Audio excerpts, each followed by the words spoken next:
These handmade cards are different. They're helping to change lives in one of the world's poorest countries. Rwanda, a country infamous for the 1994 genocide, when nearly 1 million people were butchered. Rwanda is now recovering, and the capital, Kigali, is a bustling city intent on forgetting the past. Now it can confront the problems of other poor African countries, where death comes not from the machete, but from mosquito-spread diseases and HIV. Rachel Ingabire is one of around 40 orphaned young people for whom these cards are a way out of poverty. It's morning just outside Kigali. Rachel is now 20, but by the age of 13 she'd lost both parents and was left in sole charge of her younger brother and sister. Ariette is 15 and Jacques is 12. We hardly ate. It was not easy to find food or anything to eat here. With no education, Rachel's job prospects were poor, but she now makes greetings cards. Rachel's earnings have enabled her to improve their house. We put mud bricks and doors and windows in. Now I'm able to provide for food and even save a little. Her salary pays for school books for her brother and sister, giving them the chance of an education that Rachel never had. Every one of the 40 people working at Cards from Africa has a story like Rachel's. But this isn't just chance. This company has some unusual requirements for job seekers. They need to be an orphaned youth, both their parents have died, and that they are responsible for looking after at least one or more younger brothers and sisters. So about 30% have lost at least one parent because of the genocide, but the majority of them have lost parents because of sickness like AIDS or malaria or something like that. The main reason I started up this business was because I wanted to make a difference in the lives of the young person. I am the head of my family, in charge of my younger brother and sister. Now I can pay for their school materials, rent on our house and provide for food too. My parents died in the 1994 genocide, leaving us alone. That's when this kind of life began. A life of despair because we couldn't do anything.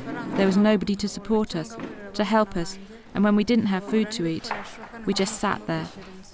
My young brother and sister would cry and I would despair. It was hopeless, really. The work gives these young people more than just an income. They have some self-respect and their confidence is increasing. They used to survive, so it was not a problem for them to wear like the clean clothes. But now, because they think that their future has been improved, they are planning something for the future, they can take care of today. You can't plan for tomorrow if you're not sure that you will have something to eat today. At Cards from Africa, this previously untapped labour force produces handmade greetings cards, mostly aimed at export markets in Europe and the US. The raw materials have a story of their own. It begins on the city streets. We're going to a printer's to get some waste paper. It's good for us because we're getting a very easily accessible and cheap source of paper, but it's also good for Rwanda because it's saving pollution and burning. They were very surprised because no one had asked them before. They were very happy just burning it all, and I said, you know, we could use this and recycle it. The waste comes in many colours, but it's got to be sorted before it can be turned into handmade paper. Back at the workshop, the waste paper is transformed. First mixed with water by hand. For some of the paper, you get a nicer texture if the paper's mixed by hand and not by machine. Starting the whole process.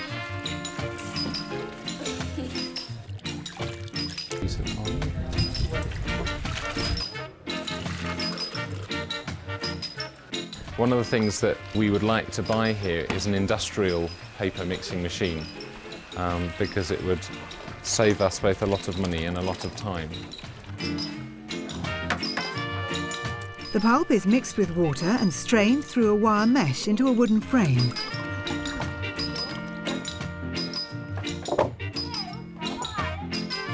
The resulting sheet is placed on glass to dry in the sun.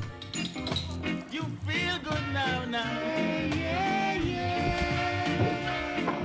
You love the style. What they have been through have really disturbed them, so they need a special support. It has not been easy from the beginning, because when I came here it was not really easy. I thought when I tell him to do something, they just do that. But afterwards I realized my kind of life and what they have been through. I had to find another way of helping them. So what you do here is not just expecting them to do this, but help them to achieve what we want them to achieve. I mean, it starts with the artist saying, I'd quite like to make a card, but I need this colour paper or this texture, I'd quite like to have a go at this. Setting Cards from Africa apart from other charity cards is an emphasis on design. Alan is one of its artists. I'm trying to make a Get Well Soon card. But the market mostly is in Europe, and the kinds of cards they like, they're usually small, designed, or maybe this kind. Really, really nice. I mean, it's certainly the kind of card I would buy for the shop, because I think lots of people nowadays want handmade ones. I think they're gorgeous. And I just think people will always spend out now. Esther, a great-grandmother, is employed by Cards from Africa to act as a mentor for the employees. She also leads group activities.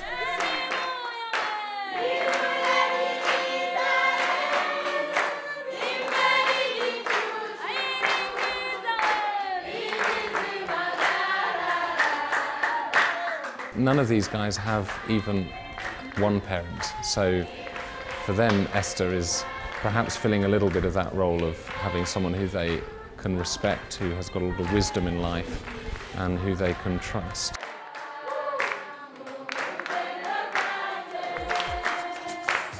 With over 250 different designs being produced by hand, there has to be an emphasis on consistent quality. Those who are buying our products, they know that they are buying something of good quality. We want that the one who will buy this card for his friend may have the product which will really define the hard work of what they are doing here.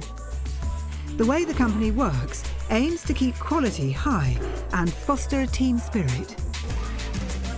They're working in groups of 3, and within each group there's usually at least one person who's skilled at a different thing, so either making paper or using wire or fabric.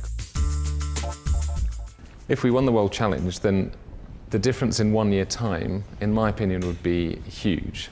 We will have been able to have gone to at least 2 international stationery shows, and therefore our presence will at last be made known. Therefore, I think our demand would increase quite significantly. As a direct result of our demand increasing, we will be able to employ more orphaned youths. Okay, my dream is to see these guys not only be working for CFA, for them to work for themselves, to open up their own businesses. So my dream for this is one day to meet them. They are really bosses of their own businesses. They can provide for themselves. I will